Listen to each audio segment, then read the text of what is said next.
هروب الشاعرة العراقية شهد الشمري بمجموعة من الفيديوهات لقادة سياسيين كبار في العراق ومطاردتها في إحدى دول الخليج.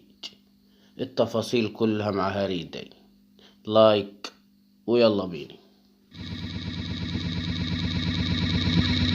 الشاعرة العراقية شهد الشمري وزوجها فهد زياد هربوا على دبي.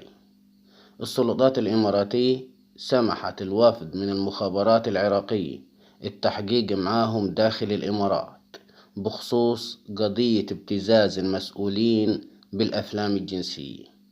إيه الحكاية بالتفاصيل؟ شهد الشمري وجوزي هربوا من العراق وبحوزتهم مجموعة كبيرة من الفيديوهات اللي تم تصويرها لابتزاز بعض القياديين السياسيين والإعلام ومشاهير السوشيال ميديا، وتم تشكيل فريق أمني عشان يطاردوها في دبي، بس الإمارات سمحت لهم بالتحقيق. شبكة الابتزاز الكبيرة المتورطة بها الشاعري شهد الشمري وجوزه وشخصيات تاني مسؤولة كانت مع تستقطب بعض الإعلاميات والمشهورات من دول الخليج حسب الطلب عشان يوقعوا الضحايا من الشخصيات السياسية الكبيرة في العراق بعد تصويرهم صوت وصورة.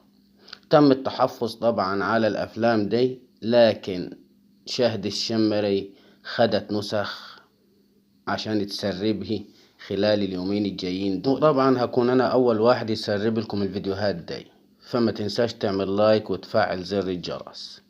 المعلومات مؤكدة حصلت عليها الأجهزة الأمنية بأنه الشبكة دي تمتلك شقق فخمة وسيارات فارهة وملايين الدولارات يتم صرفها على أعضاء الشبكة من المشهورات مهمتها التصوير للابتزاز وترويج المخدرات. تم اكتشافها بعد شكوى من شقيق مسؤول كبير أخبر شقيقه بوقوعه ضحية ابتزاز وتهديده بالفضيحة. مين هو؟ هنكشفه لكم في الفيديو القادم.